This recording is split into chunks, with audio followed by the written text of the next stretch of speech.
마태복음 5장 11절로 12절 말씀입니다.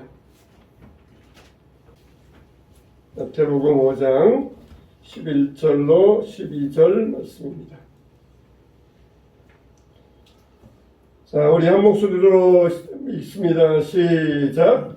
나로 말미암아 너희를 욕하고 박해하고 거짓으로 너희를 거슬려 모든 악한 말을 할 때에는 너희에게 복이 있나니 기뻐하고 즐거워하라. 하늘에서 너희의 상이 큼이라. 너희 전에 있던 선지자들도 이같이 박해하였느니라. 아멘.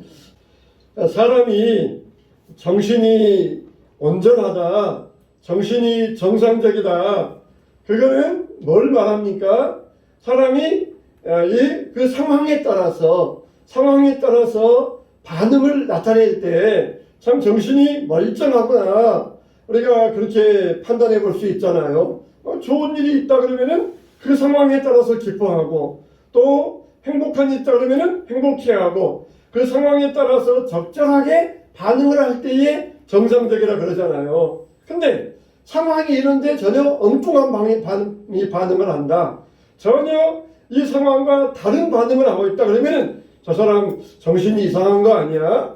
아무런 좋은 일도 없고 아무런 기쁜 일도 없는데 혼자 그냥 희죽희죽하고 다니고 있으면은 사람들이 쟤는 정말 정신이 이상한 애 아니야? 그러면서 생각을 할 것입니다. 또 정말 아주 그냥 슬픈 상황인데, 또 아주 기쁜 상황인데 반대의 반응을 하면은 이 정신 이상자라고 그렇게 말을 할 수 있을 것입니다. 그런데 우리 주님은 분명히 박해를 받을 경우에 너희들은 기뻐하고 즐거워하라. 자, 우리가 박해받으면은 괴롭고 힘들잖아요. 슬프고 또 굉장히 어렵잖아요. 근데 우리 예수님의 말씀은 정반대로, 상황과는 정반대로 슬퍼하고 괴로워할 게 아니라 기뻐하고 즐거워하라. 환난이 왔는데 슬퍼하라 그러지 아니하시고 즐거워하라 그랬어요. 만일 바리새인들이라 그러면은 박해가 왔을 때, 야, 내가 이런 정도의 박해를 받는 거 보면은 내가 그래도 어느 정도 내 포지션이 올라가 있는 모양이다, 그러면서 아마 바리새인들 같으면은 상황과 다르게 자기를 포장해 가지고 반응할 수 있을 것이에요. 사실 우리가 괴로운 일 당하고 환난 당하면은 마음이 힘들 수밖에 없어요. 그런데 오늘 우리에게 주신 말씀을 통하여서 환난이 왜 즐거운가? 사실 우리가 핍박을 당하면은 굉장히 유감이고 굉장히 우리가 이거는 정말 사탄의 지비로 말미암아 생겨난 일이기 때문에 이거는 우리에게 참 마음 아픈 일이다, 그렇게 생각하는 것이 지극히 정상이에요. 그렇지만은 우리가 한 번 더 깊이 들어가가지고 말씀의 깊이를 더 한 번 더 파고 들어가가지고 단순히 표면적으로만 보이는 것이 아니라 그 내용상에 있어서 보여지는 것을 통하여서 왜 우리가 박해하는 가운데도, 환난 가운데도 기뻐하고 즐거워해야 되는가, 우리가 이것을 통하여서 오늘 말씀을 나누기를 원합니다. 할렐루야. 할렐루야. 그래서 저와 여러분들에게도 앞으로 환난과 핍박이 온다 할지라도 우리는 기뻐하고 즐거워하게 되시길 주님의 이름으로 축원합니다. 그러면은 박해받을 때 왜 기뻐해야 되는가? 오늘 말씀해 보니까 그것은 우리의 신분을 증명하기 때문이라는 거예요. 기뻐하고 즐거워하라. 너희 전에 있던 선지자들도 이와 같이 핍박을 받았느니라. 그러니까 박해가 우리에게 즐거운 이유는 우리의 신분이, 그래, 너희는 예전에 박해받았던 선지자들처럼 확실한 신분이다, 가짜 선지자가 아니고 가짜 신자가 아니고 참 선지자이다, 그걸 우리에게 증명해주고 있기 때문에 기뻐하고 즐거워해야 된다는 것이에요. 여러분, 우리가 일제시대 때 적당히 한국 시민 노릇하고 일본 사람 노릇하고 그러면은 박해가 없었어요. 근데 확실하게 대한민국 사람이라 그러면은 일본 사람들에게 박해를 받았어요. 그때 내가 이렇게 일본 사람들에게 박해받는 것은 내가 확실히 대한민국 사람이라는 것을 증명하거나 그러면서 속으로 기뻐했어요. 나라의 독립을 위하여 싸우는 사람이기 때문에 내 신분이 대한민국 사람의 신분이다. 나는 적당한 회색 분자가 아니고 한국 시민도 아니고 나는 대한민국 사람이기 때문에 내가 이렇게 일본 순사에게 박해를 받는다. 그러면서 기뻐했던 것이에요. 핍박자들은 선지자들을 이와 같이 핍박하였느니라. 하나님의 신실한 종들 또 그리고 사역자들 이런 사람들이 핍박을 받는다는 것이에요. 우리가 세상에서도 적당히 살고 세상 사람과 어울려 살면은 사람들에게 조롱당하고 무시당하고 욕받을 이유가 아무것도 없어요. 그런데 세상과 다르게 살아야 되니까 세상과 차별돼야 되니까 우리는 세상에 조롱을 당하고 핍박을 당하고 무시를 당하게 되어 있는 것입니다. 이 칼빈이 쓴 기독교 강의에 보면은 핍박을 뭐라고 그랬냐면은 핍박이 라틴어로 트리블룸이라는 뜻이 있어요. 핍박이 트리블룸이라. 근데 이건 뭘 말하냐면은 곡식을 마당에 쫙 멍석이에 버려놓고 이걸 도리끼로 갖다가 막 때리는 것. 그걸 핍박이라 그래요. 그래서 곡식을 버려놓고 도리끼로 때리면서 거기에서 쭉정이와 알곡을 갈라내기 위하여 도리끼질하는 것을 핍박이라 그래요. 그러니까 우리에게 핍박이 오는 것은 뭐냐? 우리 안에 있는 영적인 불순물들을 다 깨끗이 걸러내고 우리를 깨끗게 만들기 위하여서 하나님이 우리에게 핍박을 주신다는 것입니다. 그래서 알곡과 쭉정이를 가려내기 위하여서 막 두들겨 패요. 그러면 쭉정이만 맞겠습니까? 알곡도 맞아요. 알곡이 더 많이 맞아요. 그래가지고 핍박이라고 하는 것은 검은 우리의 영혼을 희게 만드는 능력이 있다. 그렇게 이야기를 했습니다. 그래서 우리가 핍박을 당할 때에 재빨리 나는 정말 진실한 그리스도인이기 때문에 이런 핍박을 당한다. 그렇게 우리가 뒤집어 생각하면은 우리는 기뻐할 수 있다는 것이에요. 가짜 그리스도인들이라 가짜 신자다. 그러면은 핍박을 당하지 않을 터인데 나는 정말 진짜 하나님의 자녀구나. 나는 정말 천국 백성이구나. 그래서 내가 이렇게 핍박을 당하는구나 생각한다 그러면은 비록 핍박이 고통스럽다 할지라도 우리는 내면적으로 즐거워할 수 있다는 것이에요. 이렇게 우리는 천국의 알곡이기 때문에 핍박을 받는 것입니다. 우리가 주님을 닮았기 때문에 마귀의 편이 아니기 때문에 예수님 편이라는 증거 때문에 우리는 핍박을 받는다는 것이에요. 그래서 우리가 핍박을 받을 때에 나는 예수님께 속하였고 하나님 나라의 알곡이다. 이게 증거를 하면서 기뻐할 수 있어야 돼요. 할렐루야. 우리가 세상 살아가면서 안 믿는 친구들에게 조롱과 무시를 당한다 할지라도 이게 정말 내가 참된 신자이다는 것을 증명하는 도구이다. 그렇게 우리가 마음을 바꿔먹을 때에 우리는 안 믿는 사람들의 어떠한 조롱과 핍박도 다 이겨내게 될 줄로 믿습니다. 두 번째, 우리가 왜 박해를 즐거워해야 되느냐? 바로 이 박해가 우리를 우리 들어가게 될 천국을 증명하기 때문이라는 거예요. 너희는 박해받을 때 즐거워하라. 왜냐? 하늘에서 너희의 상이 크니라. 할렐루야. 박해받을 때 하늘에서 우리의 상이 크다는 것이에요. 이게 바로 우리가 천국 가게 될 증명. 그렇기 때문에 우리는 즐거워해야 됩니다. 이승에서 개똥밭에 굴려도 저승보다는 이승이 낫다. 그런 말을 하잖아요. 그러나 우리는 어떻습니까? 정말 이승에서 개똥밭에 굴린다 할지라도 우리는 절대로 지옥 가면 안 되고 천국 가야 돼요. 천국. 이승에서 우리가 그런 개똥밭처럼 이렇게 더러운 곳에 산다 할지라도 우리는 절대로 지옥 가면 안 되고 천국 가야 돼요. 천국. 그런데 박해를 받아요. 박해를 받아? 이거 힘들어 죽겠네. 나 이거 박해 싫어. 그래서 이제부터는 예수 안 믿을 거야. 그래서 편하게 살다가 지옥 가면은 그건 정말 인생 폭망하는 거라는 거예요. 폭망하는 것. 일제시대 때에도 신사참배 문제 때문에 많은 성도들이 핍박을 받았습니다. 많은 성도들이 핍박을 받았어요. 우리 김영석 씨의 자전적 에세이집을 읽어보니까 이분도 1920년생인데 아직도 지금 살아 계시잖아요. 1920년생인데 지금 몇 살이에요? 160세, 170세 그런 나이인데도 지금도 다니면은 강연하고 다니고 그렇게 건강하게 다니고 있어요. 근데 이분이 이제 일제시대 때 중학교를 다니고 교회를 다녔는데 그때 숭실학교, 평양에 있는 숭실학교, 기독교 학교인데 일본에서 신사참배 그렇게 강력하게 핍박을 하니까 결국은 선교사도 있다가 못하고 떠나버려요. 그리고는 일반인 공산주의자의 손에 학교가 떨어집니다. 그때부터 이제 학교에서 일제시대 공산주의가 아니죠. 일본의 이 간부에 의하여서 숭실학교가 넘어가게 돼요.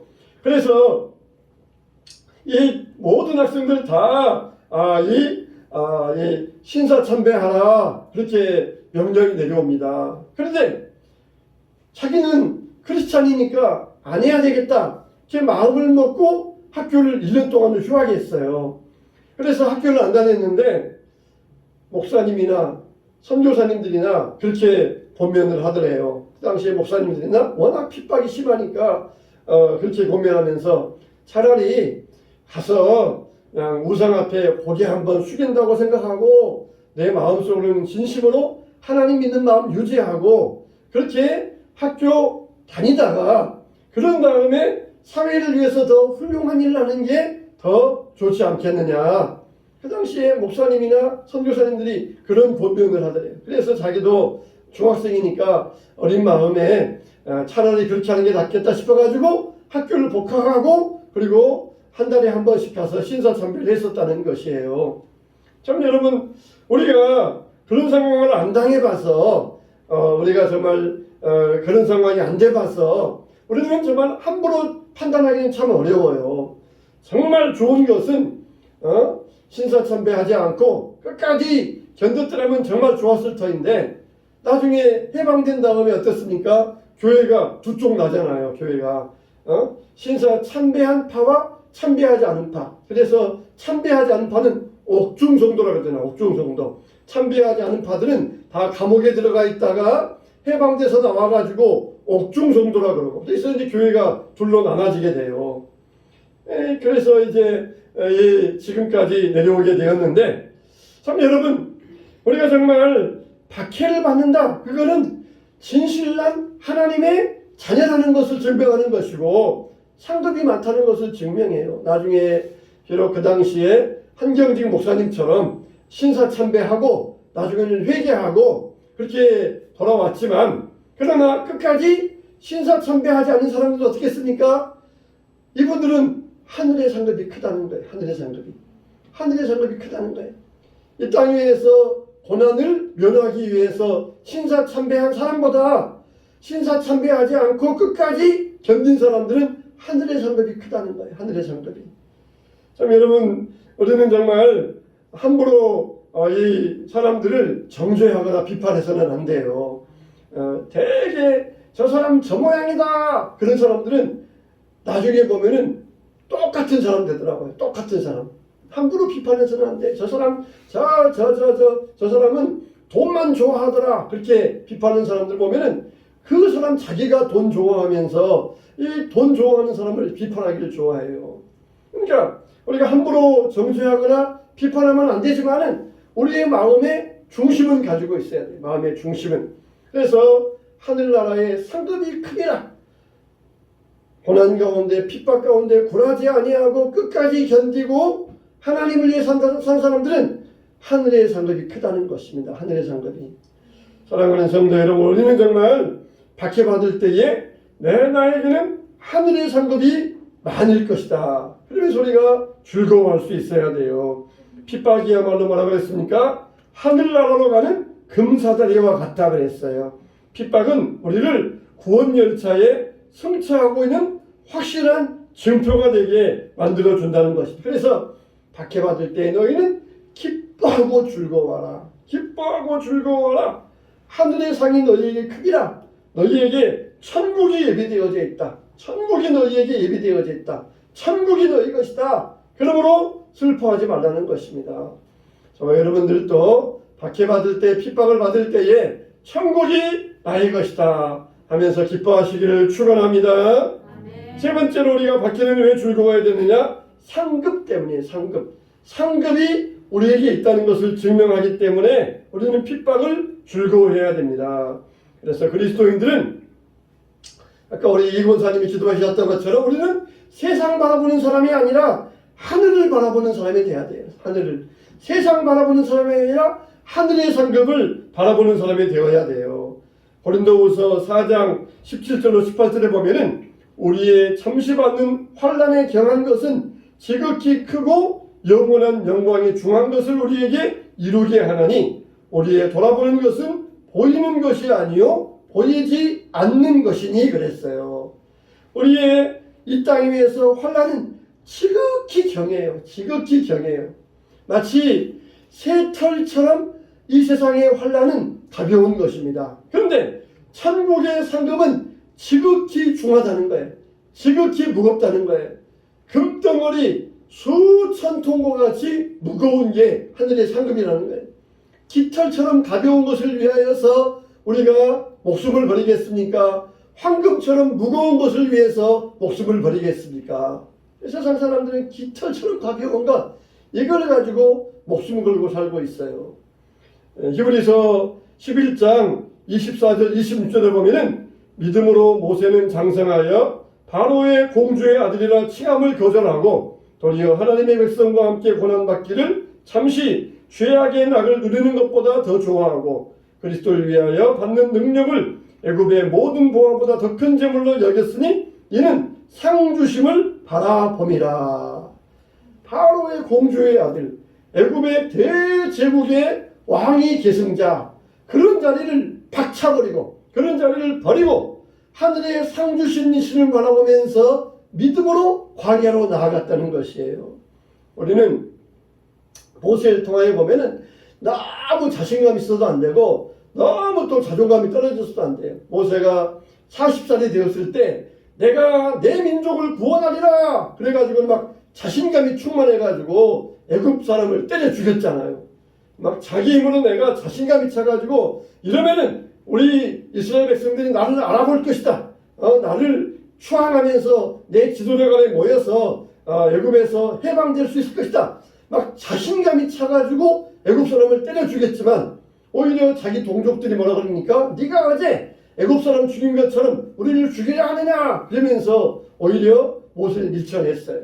근데 40년이 지난 다음에 나이가 80세가 되었어요. 하나님께서 모세를 부르십니다. 모세야 모세야 내 백성을 구원해내라. 그럴 때 완전히 그때 모세는 완전히 다운돼 가지고 완전히 자존감에 바닥이 기고 있어 가지고 하나님 나는 갈 만한 능력도 안 됩니다. 내가 너와 함께 하겠다. 가라. 또 하나님 나는 말을 못해요. 광야에서 40년 살다 보니까 입술이 굳어버렸어요. 걱정 마. 대변인 아론이 준비되어 있으니까 너와 함께 갈 거야. 하나님 나는 못 가요. 그래? 품에다가 손 넣어봐. 꺼냈더니 여기에 이 한 생명 걸리고 또 집어넣었더니 깨끗해지고 지팡이를 던져봐. 그랬더니 뱀이 되고 또 집었더니 지팡이 되고 확실한 증거야. 이렇게 내가 함께 증거 있으니까 너는 가. 하나님 그래도 못 가요. 자신 없어요. 그러니까 하나님이 화를 내시잖아요. 너무 자신감 있어가지고도 실패했는데 또 완전 자존감이 바닥에 떨어가지고도 아무것도 못해요. 너 이것도 잘못된 것이에요. 우리는 적당하게 자존감 있어야 되고 적당하게 자신감 있어야 돼요. 내가 너와 함께 하겠다. 두려워 말라. 우리의 자존감은 뭐예요? 하나님이 나의 뒷비경 되신다. 이게 우리의 자신감이잖아요. 그냥 내가 많이 배웠으니까, 내가 능력이 있으니까, 내가 높은 지위에 있으니까 자기를 통한 자신감이 아니라 하나님이 함께 하시다는 그게 우리의 자신감이 되어야 될 줄로 믿습니다. 모세는 죄악의 쾌락을 즐기는 것보다 차라리 나는 하나님의 백성과 함께 고난받겠다. 그 길을 선택했던 것이. 그래서 모세는 세상의 부귀보다는 주님을 위해서 능욕받는 것을 더 큰 재물로 여겼고 그리고 하늘에 상이 있음을 보았다는 것입니다. 우리도 봐야 돼요. 뭘 봐야 돼요? 하늘에 상이 있다는 것을 봐야 돼요. 하늘에 상이 있음을 바라봄이라. 하늘에 상이 있음을 바라봄이라. 요즘은 정말 핍박의 시대가 아니라 유혹의 시대입니다. 유혹의 시대. 그래가지고 많은 유혹거리들이 우리에게 있어요. 핍박받으면은 차라리 우리가 핍박을 이겨내겠다 그러면서 더 그냥 우리가 전투적인 의지가 불타오를 터인데, 요즘은 마귀가 우리를 뒤에서 슬그머니 뒤에서 그냥 아궁이에 불 떼주는 것처럼 우리를 슬그머니 유혹하면서 넘어지게 만들어요. 예수님을 찾아왔던 마귀처럼 먹을 것을 가지고 유혹하고, 또 세상적인 출세와 명예를 가지고 유혹하고, 그리고 권력을 가지고 유혹하고, 그래서 우리를 유혹하는 시대가 바로 이 오늘날의 시대가 되어버렸습니다. 마찬가지 박해를 견디는 것도 천국 백성의 증명이고, 유혹을 물리치는 것도 천국 백성의 증거가 되는 것입니다. 유혹에 빠져 살면은 우리는 하나님 나라에서 멀어지게 되는 것이에요. 유혹을 이길 때에 나는 천국 백성임을 확실히 증거하게 되는 것입니다. 그래서 우리는 박해를 받을 때에 기뻐하고 즐거워하라. 왜? 하늘에서 너희의 상이 큼이라. 하늘에서 너희의 상이 큼이라. 엄청나다는 거예요. 엄청나다는 것. 여러분, 왜 우리가 혼란 가운데 즐거워요? 우리가 정신이 이상해서 핍박이 오는데 즐거워하라 그런 것이 아니에요. 정말 박해받는 것은 유감스러운 일이고 가슴 아픈 일이지만, 그러나 그 뒤에 가서 볼 때 우리가 하나님 나라 백성임을 증명하는 것이고, 내가 하나님의 참된 자녀임을 증명하는 것이고, 나에게 하늘의 상급이 있다는 것을 증명하기 때문에 박해는 슬퍼 보이고 힘들어 보이고 고통스러운 것이지만, 그러나 박해를 받을 때에 즐거워하는 마음, 이게 우리가 가져야 될 믿음의 자세인 것입니다. 오늘날 이 유혹의 시대에 유혹을 물리치시기 바랍니다. 그래서 유혹 가운데 빠져들고 떨어지는 자가 아니라 유혹을 물리치고 승리하여서 사탄아 물러가라. 오직 우리는 떡으로만 살 것이 아니요 하나님의 입에서 나오는 말씀으로 살 것이니라. 유혹을 물리칠 때에 예수님께서 하나님의 아들로서 인정받으셨던 것처럼 오늘 역시 천국 백성으로 인정받고 칭찬받게 될 줄로 믿습니다. 이런 칭찬과 존귀와 영광과 축복을 누리는 여러분 되시기를 주님의 이름으로 축원합니다. 축원합니다.